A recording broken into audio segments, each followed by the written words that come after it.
মূল সমস্যা হচ্ছে আমাদের জ্বালানি মন্ত্রী যিনি বর্তমানে আছেন, ইনি হচ্ছে আমাদের প্রধান সমস্যা। উনি প্রথমে এই আতঙ্কটা সৃষ্টি করেছেন। উনি প্রথমে কি বললেন, আমাদের এখানে 1 মাসের বেশি তেল মজুদ নাই।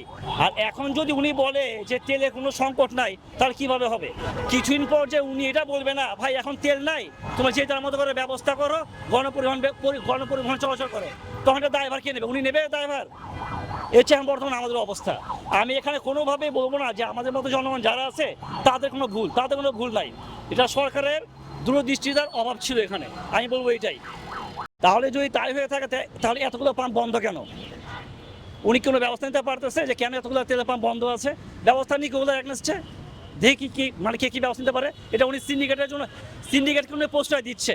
সিন্ডিকেট অপেক্ষায় আছে কোনোভাবে যদি তেলের দাম বাড়িয়ে দেওয়া হয় সরকারের পক্ষ থেকে, তাহলে তারা এই মজুদ করা তেল বেশি দামে বিক্রি করবে। এটা হচ্ছে আমার একটা সন্দেহ। এটা তো এখন সরকারের ঊর্ধ্বতন কর্মকর্তাই বলতে পারবে কোথায় যাচ্ছে। তবে আমি বিশ্বাস করি সরকারের পৃষ্ঠপোষক কোথায়, অনেকে এটা মজুদ করতে বাধ্য হচ্ছে। এটা আমার ধারণা। কারণ এটা আমাদের মতো এই যে তৃতীয় বিশ্বের মতো দেশ, আমাদের মতো বাংলাদেশ, এইখানে সরকারের পৃষ্ঠপোষকতা ছাড়া মজুদ করা সম্ভব না। তেলের দাম যদি একবার সরকার বলে দেয় যে আমরা বাড়তে বাধ্য হচ্ছি, তখন এই মজুদকারী যারা আছে তারাই তেলগুলো বের করবে। এটা তো বলতে চাচ্ছি আমি যে এই তেলগুলো এখন যারা বলতেছে যে পাম্পে তেল নাই, ওই পাম্পের মালিকদের যদি ধরা হয় যে তোমাদের কাছে যেই তেলগুলো আগে দেওয়া হলো সেগুলো তোমরা কোথায় নিলে, এই তেলগুলো কোথায় গেল, তখনই দেখা যায় থলের বিড়াল বের হয়ে আসবে। এই থলের বিড়াল যদি বের হয়ে না আসে, তখন পর্যন্ত এই পাম্পের মালিকগুলো তেল মজুদ করতে সুযোগ পাবে।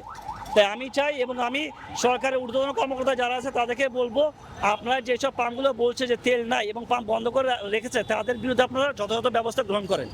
তাহলে অটোমেটিক এই সংকটগুলো কেটে যাবে এবং এত সিরিয়াল ধরে সবাইকে তেল নিতে হবে না।